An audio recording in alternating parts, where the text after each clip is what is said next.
That's what I'm trying to explain to you. You have to wonder. Can I add something to it, Jay? I do wonder though, like, what did United give as a pitch that Arsenal could not beat? That's what you have to ask yourself, man.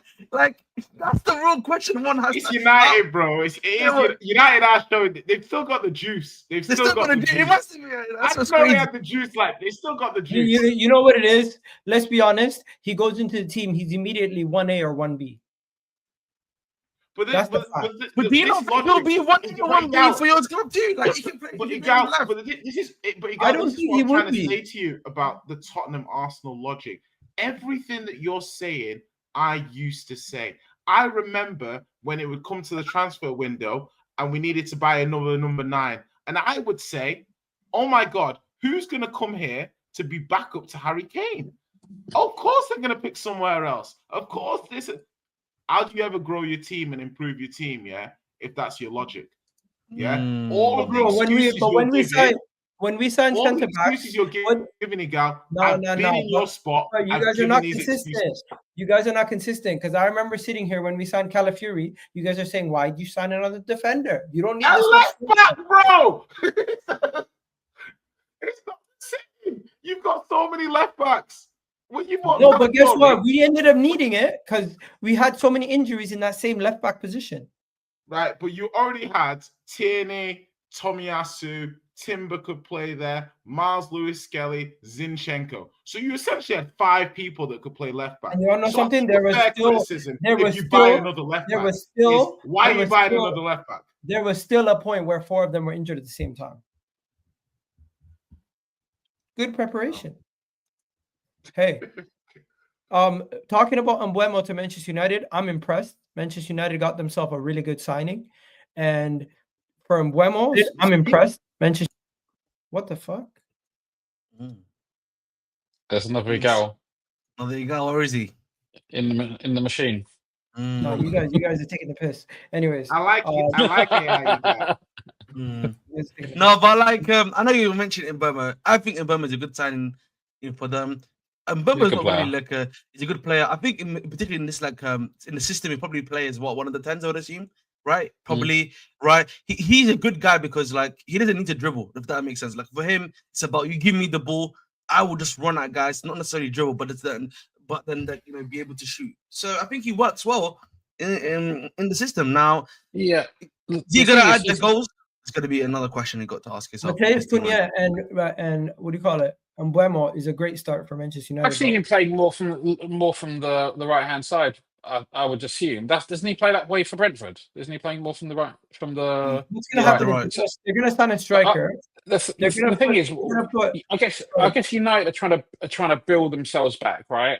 And you could, like they've tried to do in the past, they've tried to go straight for the superstar players, but the problem is they're surrounded by substandard players, and then you've got poor culture and all that kind of stuff.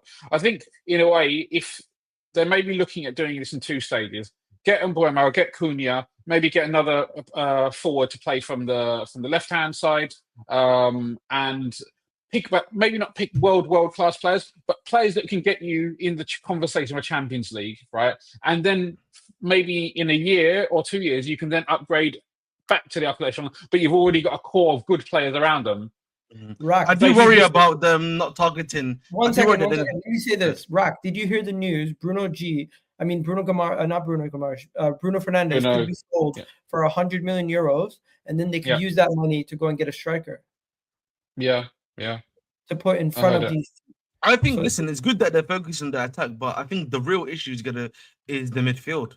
Yeah, and I've not seen that many links like to midfielders from them. Yeah, which is what worries me. Like, it's great you bring in Mbeumo. It's great you bring in Cunha and whoever the set striker is, and you still have Ahmad and I forget the other young guy's name that they brought from Italy, right? In terms of your fullbacks, but the midfield is still going to be wide open. Dogu, thank you. But I agree with you, but they're not going to be the system they're going to be playing in. They're going to be using more wing backs and more forwards than midfielders. They're only going to.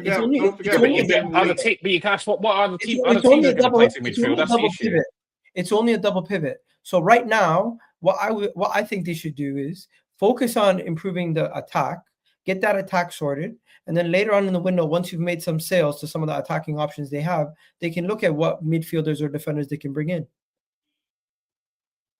And also, I don't think the Cunha is Bruno money either, because I think what I actually think is Cunha is the lap alternative in theory. You know, so I think actually one interesting thing is you've got Mbeumo and Cunha who both can play as a 9. Cunha played a decent amount as a 9 at Wolves. Xerxes still. So the idea there, you can be like, could Cunha play from the left? Because they also wanted Delap. Because they wanted Delap, right? They wanted Delap. Along with Cunha, but Chelsea obviously yeah. So it's like Delap Cunha originally. So I'm thinking regardless, they wanted more goals in the team. That's pretty much it. Yeah, and I think if you're looking at if I can clutch to a little bit of hatering, like I like both players, I rate them both. My only joy in hating is both of these guys massively overperformed their XG for the first time in many years. Yeah, that's all I got. So you're either buying these guys on the come up, ready to explode, or you're buying them off an overperformance XG, and they're going to revert slightly back to mean. But Mbeumo's been a 0.5 XG XA guy in the league for the last few years. So you're basically getting 10 goals, 10 assists if he plays a full season, more or less. Do you know what I mean? Like you're getting 20 GA from him. Fair play. People, do me a favor. Please do hit that like button, guys. We got over 400 people in the chat on YouTube, and we still haven't gotten 60 likes. What's going on? Sorry, we have 63 now. Get us to at least 100. What's going on here? At least 150. From 400 people, we can at least get 150 likes. That should be simple. I'm gonna like it right now. Yeah, everyone go get that thumbs up and hit it right now. You see, it's already working. Some of you guys are already hitting that like button. But before we go any further, anybody else have anything else to say on United? Because I kind of feel like since there's no United rep, we can kind of move past this one and go on to the next thing, because it is a big topic we need to discuss with Spurs and Ange Postecoglou.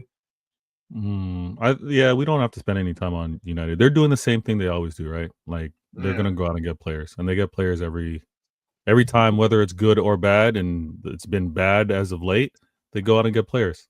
And then I think they're going to be a good I hope they don't sell Bruno, because I'd like them to keep him, because I don't want them to have another 100 million. I think that I don't think he's going to go there. You know, they're going to sell him. They're going to sell him. I think. No, I don't think he wants to go. He doesn't necessarily fit in Amrin's system perfectly. Yeah, but he may not want to fit. But he's also up to the player. Doesn't mean he wants to go to Saudi. Yeah, doesn't mean he wants to go to Saudi. Bruno, as good as he is, he's older now. He's 30, and he is replaceable. He might not want to go there. But if he doesn't want to go there, bro, the movie's over. Bro, if he said if Manchester United are going to accept a bid, he'll leave. He doesn't want to go to Italy, or not Italy, sorry, Saudi. That's what apparently his family doesn't want to go to Saudi either. So hey, Ronaldo might be there. He's going to be playing the Club World Cup. We'll see. There's a couple more days. I don't think this move happens after the Club World Cup. So there's 8 more days. 8 more days. The next 8 days are going to be wild, guys. The transfer window has never. Al Hilal in the Club World Cup. Yes, they are. Yes, okay. And they're going to sign.